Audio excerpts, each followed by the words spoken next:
Before this starts, I'd just like to say this review contains minor spoilers, so you've been warned. Welcome to my Shining Force 3 Scenario 1 review. I've been meaning to do this for a while, and we're gonna get it done right now.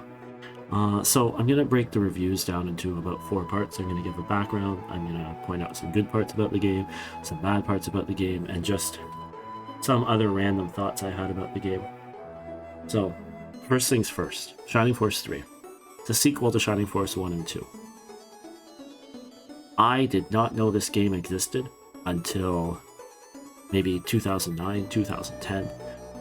I'm a massive Shining Force fan. I've played through 1 and 2 countless amount of times. And when this game came out in 1998 in North America, I owned a Saturn. I was the target audience for this game.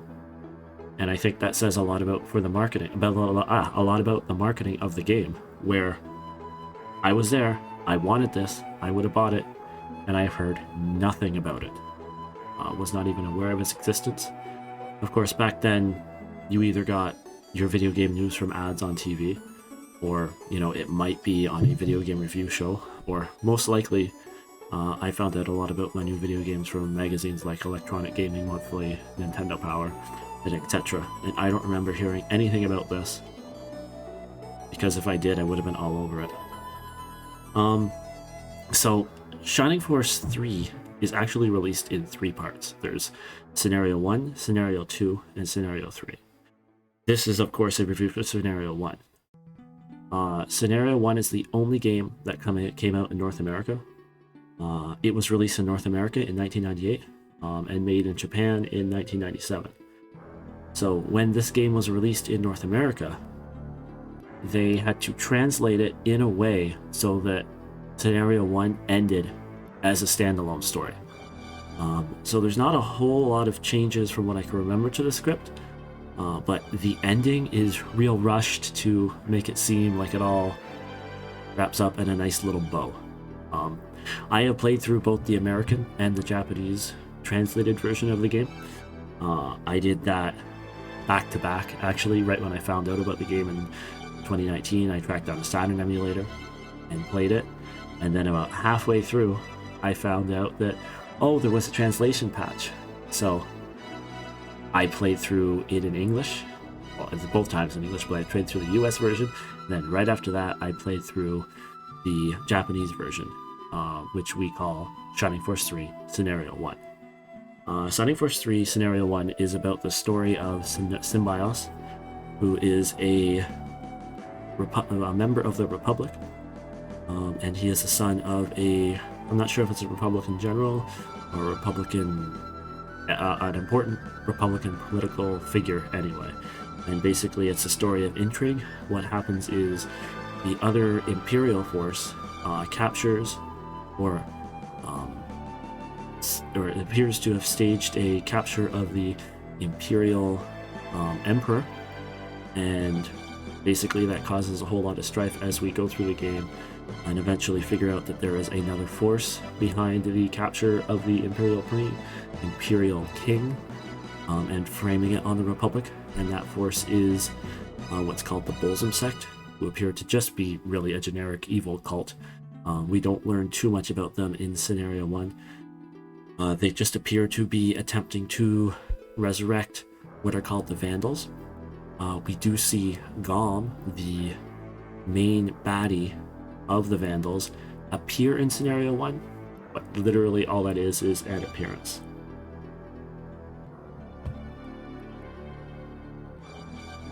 So the Shining Force series, Shining Force 1, 2, and even Shining Force 3, I have found them to be rather accessible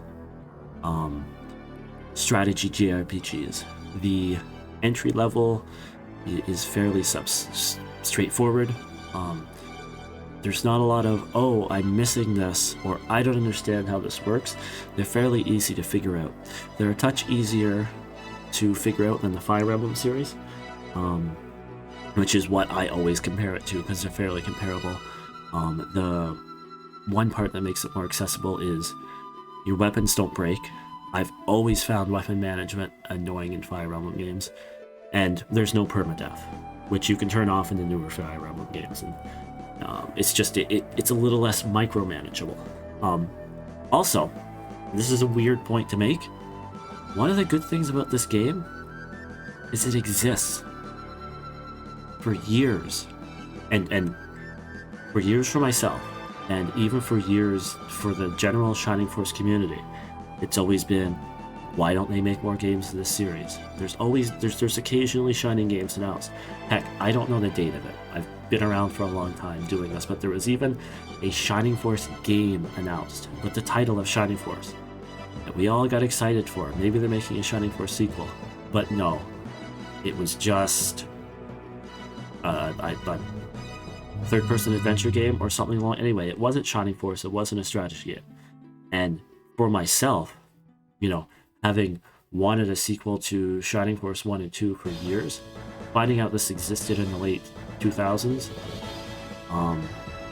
just the sheer fact that it exists makes me excited.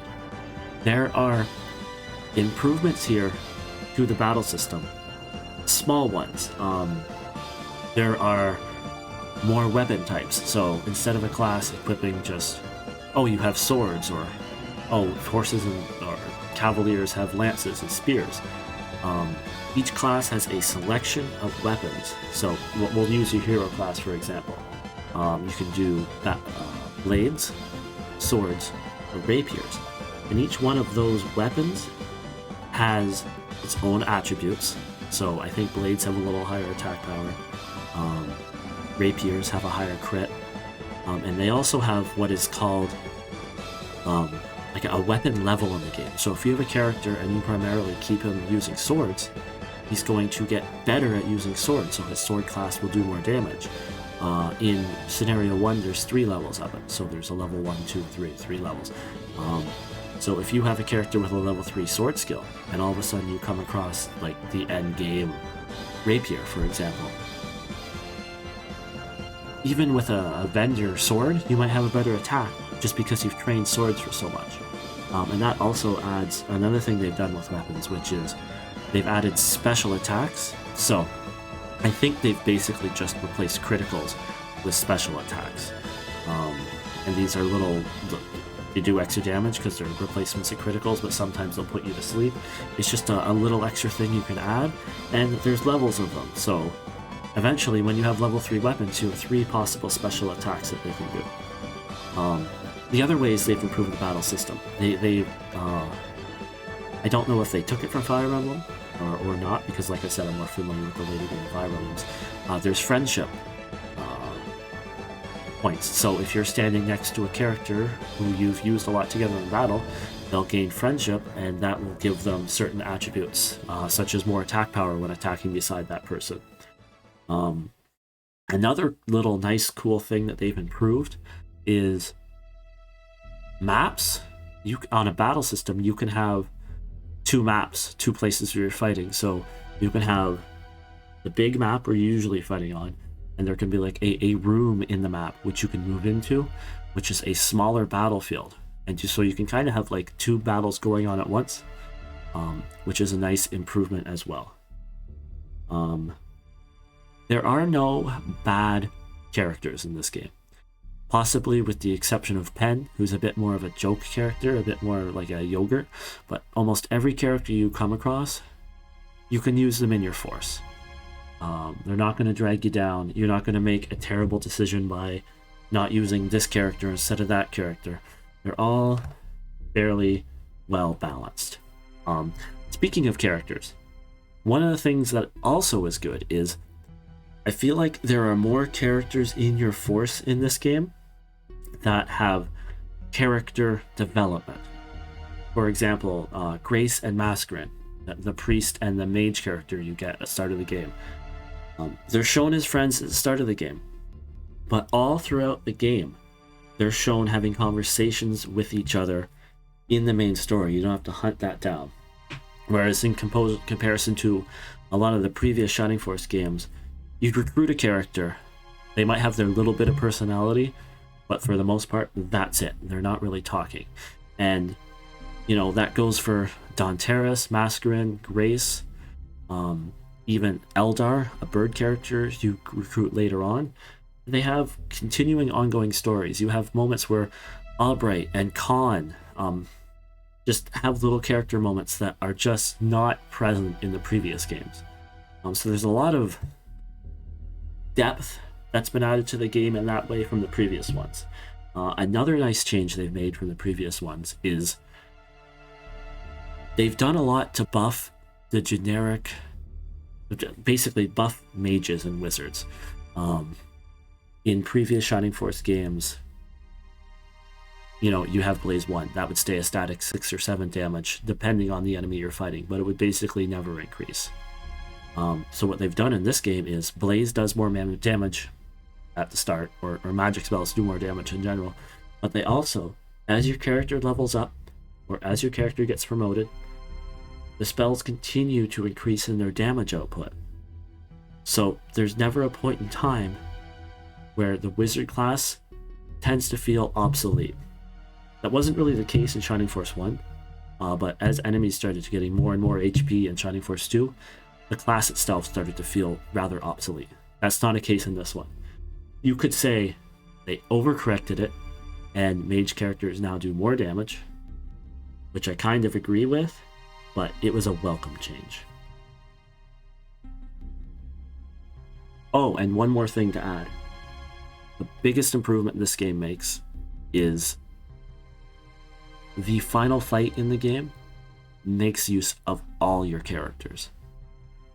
So instead of, you recruit a character you don't like, you shove them in the caravan or in the back or in the tactics room, and you never see them again. In this game, if you do that, you'll kind of hurt yourself in a way, because they're going to be useful in the final battle. Because everybody has a role to play, and I really, really enjoy that. So, a couple minor complaints that I have with the game. It feels slow and clunky, and it shows its age well. And at some point there will be a rant about early 3D games and how I just wish that they kept making 2D games until the PS2 era. But the camera movement, the movement around battle, the cursor going from one side of the battlefield all the way to the other side of the battlefield runs much slower in Shining Force 3 as opposed to the other games. And that just might be a limitation of software. Scrolling across a sprite-based game takes a lot less rendering power than probably scrolling across your 3D rendered map. Speaking of slow, I don't like where it feels. This could very much be a feel thing, and my facts are wrong, but it feels like your characters level slower in a sense that the enemies you kill and your actions you have with them tend to generate less experience than you should get. For example, doing half damage to an enemy in the previous games could net you 20 to 30 XP depending, but in this game it feels like it's 10. There are 48, 49, half a level kills, but it feels like they come a lot slower than they usually do. I said this as a positive, that there are no bad characters, but there's no bad characters, no exceptional characters. It just seems like all of the characters are well balanced, and it really doesn't matter who you use. Sometimes it feels like it takes the decision out of your hand, like make the characters feel slightly bland. Also, feels like there's a lack of characters, and that is somewhat explainable by the fact that this is part 1 of a 3-part game. I've never got to the end of part 3, but there's a part of me that feels like at some point you're going to have all your characters, or close to all your characters in one force, which I think you have maybe 18, maybe 20 characters in this game. And if you take those and, add them to the other game and another game, you end up with like 40 to 50 or 60 characters. That's a lot of characters. But as just a standalone one Shining Force game, 20 characters seems lacking. Also, I'm not really into the story. And I think the big part of that is it doesn't feel in scenario 1 like you're interacting with the big story. And that makes sense. It's part 1. It's world building. It's establishing the world. But you see Golem, the big bad, or what I assume is the big bad, and that's it. There's very little.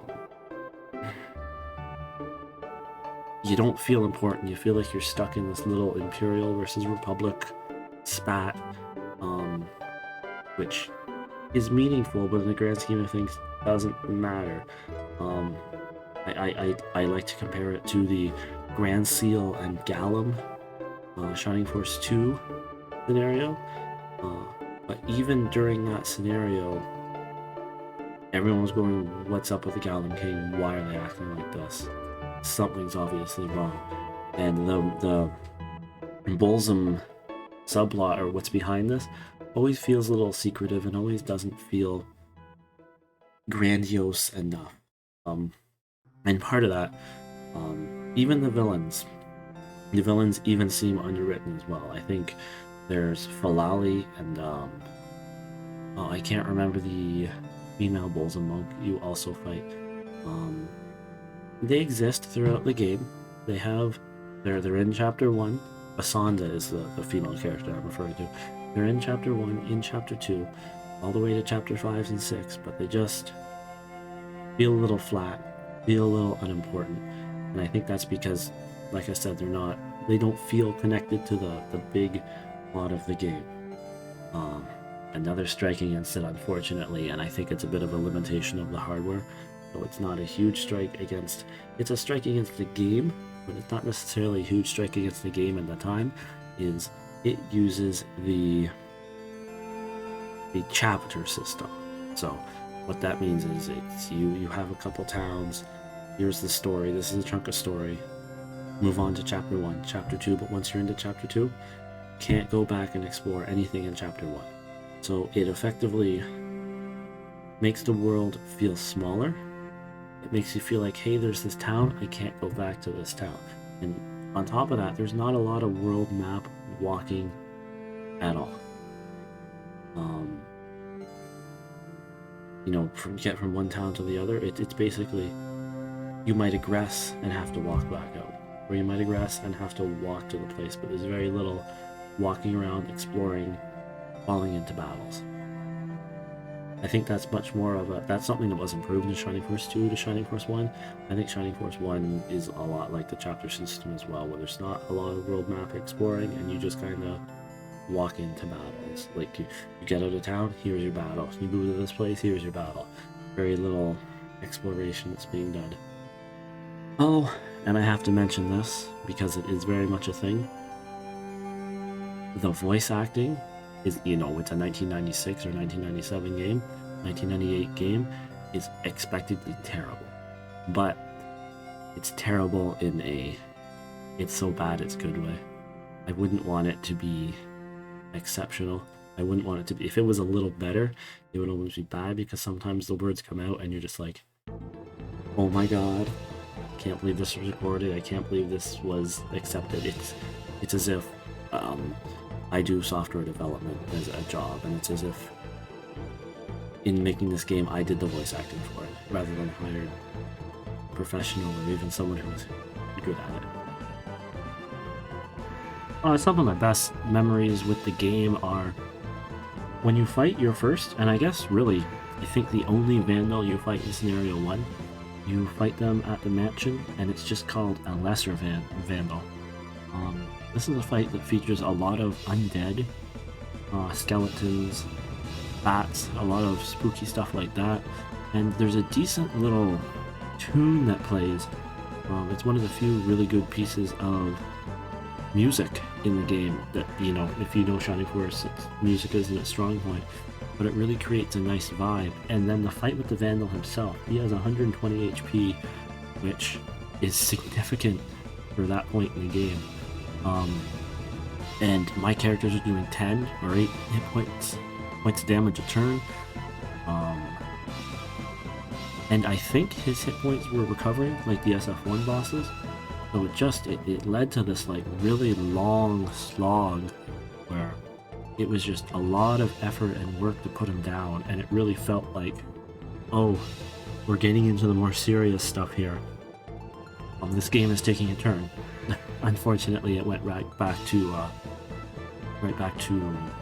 more Republic Imperial infighting and intrigue, rather than pushing more into the Grom and the Greater Devil storyline. Assuming the Greater Devil. There is a fight where you have to save some refugees in Chapter 2, and you have to control the refugees and help them escape from the Imperial army. And these refugees, basically, if they get hit, they die. And there's Imperial Knights chasing right after them. So there's a lot of maneuvering them, making sure they're always out of the way of the enemy.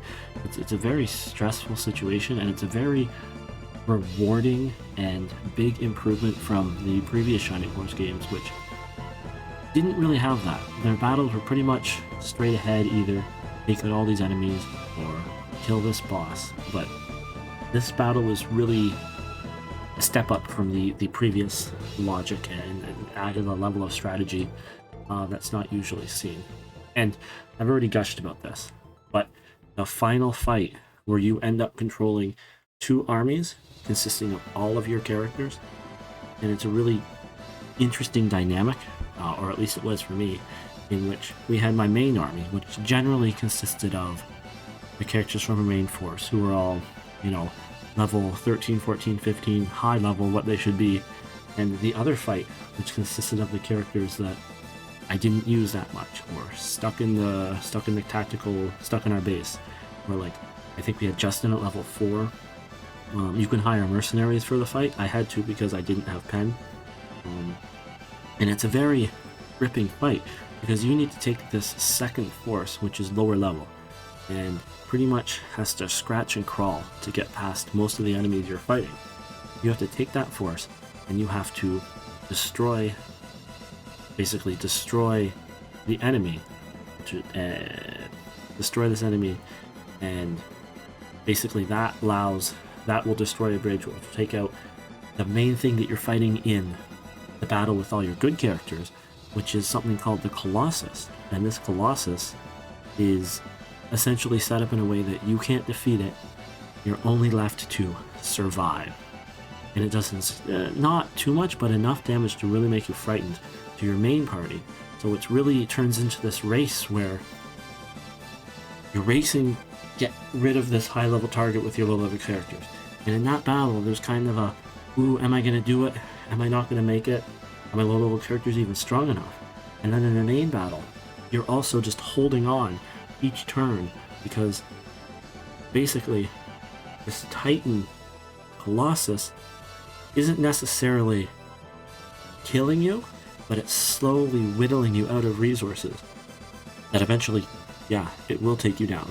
Not out of sheer brunt force, just out of sheer dogged determination. It was a really stressful situation for me, and I really love that last battle. It's, the one thing this game has over the other 2 games in this series, last battle, significantly great. And I just like to close on, it's really, really great to have another Shining Force game that's somewhat new to me to play through, but I haven't played through a ton. I'm so glad I get to play through it and experience it, and hopefully beat it. These Shining Force games have been a big staple in my life. They're one of my foundational JRPGs, and I'm happy I have another one to play through. I mean, this is kind of a review, so I think if I had to give this game a score, I really want to give it a 6.5 out of 10, and that seems low. So I'm going to bump it up to a 7, with the caveat that it gets a little bit of an extra point based on when it was made. And I think the fact that it hasn't aged well, if I played this in the late 90s, I probably think it's a bit better game than if I play it today. Call it the Final Fantasy VII syndrome, where I played 7 at the time, I thought it was absolutely amazing, The more I play other games, the more I experience more, the more it's gone from absolutely amazing to pretty great. And in closing, always good to talk about Final Fantasy VII and shove that into any conversation. Thanks for your time. I appreciate it if you made it to the end.